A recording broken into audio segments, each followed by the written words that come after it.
आसा महला पंजवा। अरडावे बिललावे निंदक, पार ब्रह्म परमेश्वर बिसरिया। अपना कीता पावे निंदक, रहाओ जे कोई उसका संगी होवे। ना ले ले सिधावे, अणहोदा अजगर भार उठाए। निंदक अग्नि माह जलावे, परमेश्वर के द्वारे जो होए बीतीतै। सो नानक आख सुनावे, भगत जना को सदा आनंद है। हर कीर्तन गाय बिगसावे, भगत जना को सदा आनंद है। हर कीर्तन गाय बिगसावे। सत्कार योग सत्संगियो, वाहगुरु जी का खालसा, वाहगुरु जी की फतेह। ये शब्द श्री गुरु अर्जन देव जी महाराज जी का राग आसा में श्री गुरु ग्रंथ साहब जी में 373 अंग पर शोभायमान है। इस शब्द में महाराज ने निंदक के बारे अपने विचार प्रस्तुत किए हैं। हम समाज में निंदकों की बहुतायत देखते हैं। निंदा अर्थात सच को झूठ के रूप में प्रदर्शित करना। मनुष्य इस बारीकी को समझ नहीं पाता कि आलोचना और निंदा में फर्क होता है। जो सच है उसको झूठ बतलाना निंदा है, और जो सच है उसमें जो भूल हुई है उसे दर्शाना आलोचना है। आलोचना समाज में मान्य है। निंदा मनुष्य के पापों में वृद्धि करता है। यहां उस निंदक के बारे महाराज ने अपने विचार, अपने उपदेश प्रस्तुत किए हैं। महाराज कहते हैं, अरडावे बिललावे निंदक, पार ब्रह्म परमेश्वर बिसरिया। अपना कीता पावे निंदक।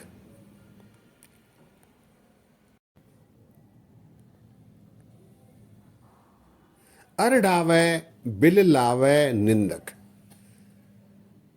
निंदा करने वाला हमेशा दुखी रहता है, रोता रहता है,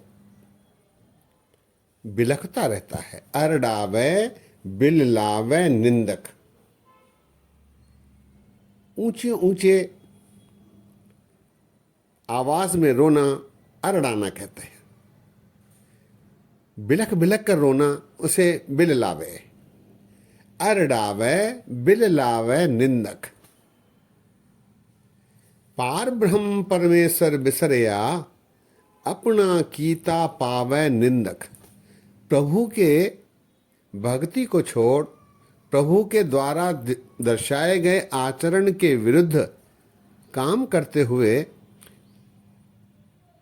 निंदक चिल्लाता रहता है, बिलखता रहता है, और ऐसा कर करके अपने पापों की गठरी को और भारी बनाता रहता है।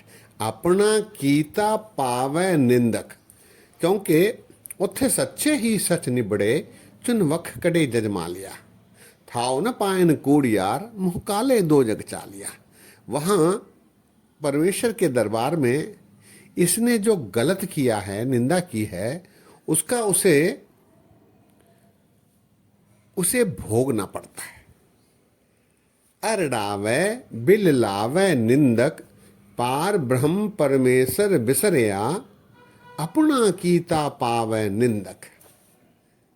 फिर अपने पापों को वो भोगना पड़ता है। रहाओ जे कोई उसका संगी होवे, नाले लय सिधावे। ऐसे निंदक अपने जो साथी होते हैं उनका भी नुकसान कर देता है। निंदक अपने साथ रहने वाले संगी साथियों को भी बिगाड़ देता है। जे कोई उसका संगी होवे, नाले लय सिधावे।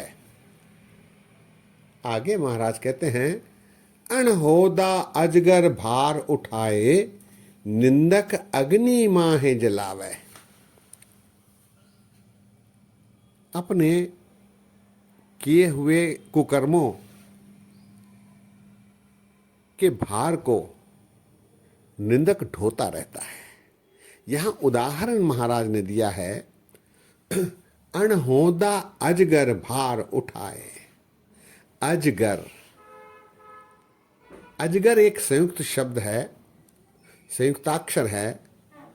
बहुत बड़े सांप को अजगर कहा जाता है। अज अर्थात बकरा, पशु। गर अर्थात निगलने वाला। जो पशु को साबित निगलता हो उसे अजगर कहा गया। अजगर। अनहोदा अजगर भार उठाए। अजगर किसी भारी पशु को साबूत ही निगल लेता है और फिर उस भार को उठाने में तकलीफ उठाता रहता है। जब तक वो उसे हजम नहीं हो जाता, उस भार को की पीड़ा को वो सहन करता रहता है, अनजाने में, मनोकल्पित रूप से। अनहोदा अर्थात जिसका कोई होंद नहीं, जो कि है नहीं। इसी प्रकार मनुष्य भी अनहोदा, अनजाने, मनोकल्पित में ही निंदा के भार को ढोता रहता है। अनहोदा अजगर भार उठाए, निंदक अग्नि माहे जलावे। इस निंदा के भार को अनहोदा रूप में उठाते हुए, उस भार को सहन करते हुए निंदक अग्नि माहे जलावे। तृष्णा की अग्नि में उसके मन में कुंठा का भाव उत्पन्न हो जाता है, हीन भावना उसमें उत्पन्न हो जाती है, क्योंकि उसके मन में ये कहीं न कहीं विचार बैठ कर जाता है कि उसने गलत किया है, और उस अग्नि में वो जलता रहता है। अनहोदा अजगर भार उठाए, निंदक अग्नि माहे जलावे। आगे महाराज कहते हैं, परमेश्वर के द्वारे जे होए बीतीत, सो नानक आँख सुनावे। महाराज कहते हैं, हे नानक,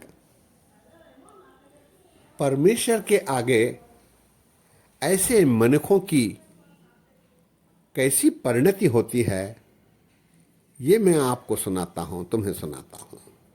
परमेश्वर के द्वारे जे होए बीतीत, सो नानक आँख सुनावे।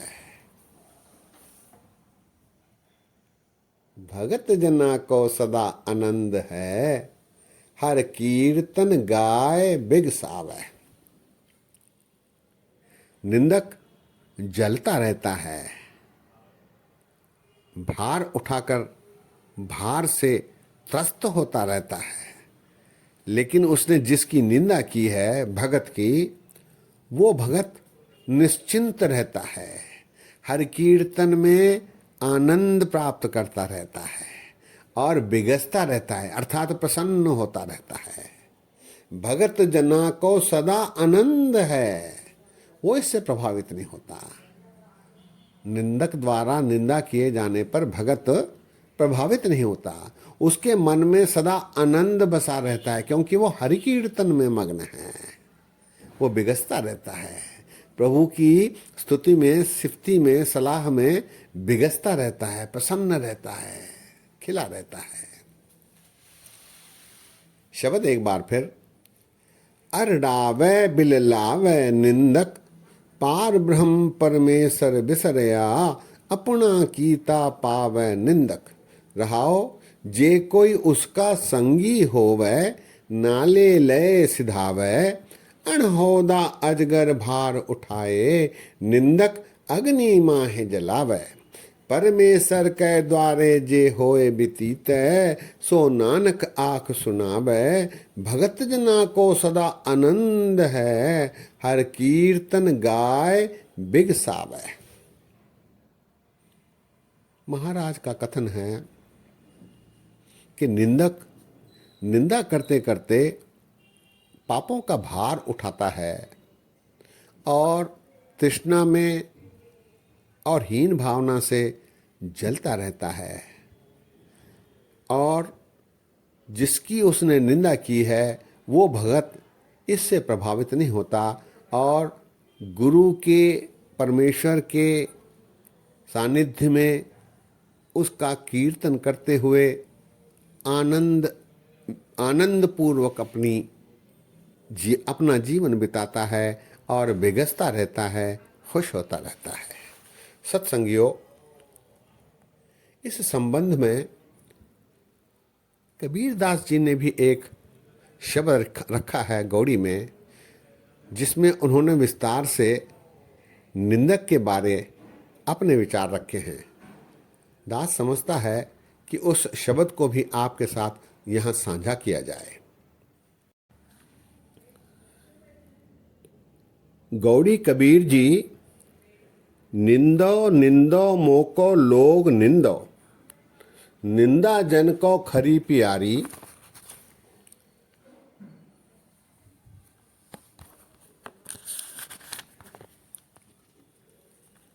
निंदा बाप निंदा महतारी, रहाओ निंदा होय तबै कुंठ जाइए, नाम पदारथ मन है बसाइए। हृदय शुद्ध जो निंदा होए, हमरे कपरे निंदक धोए। निंदा करे सो हमरा मीत, निंदक माए हमारा चीत।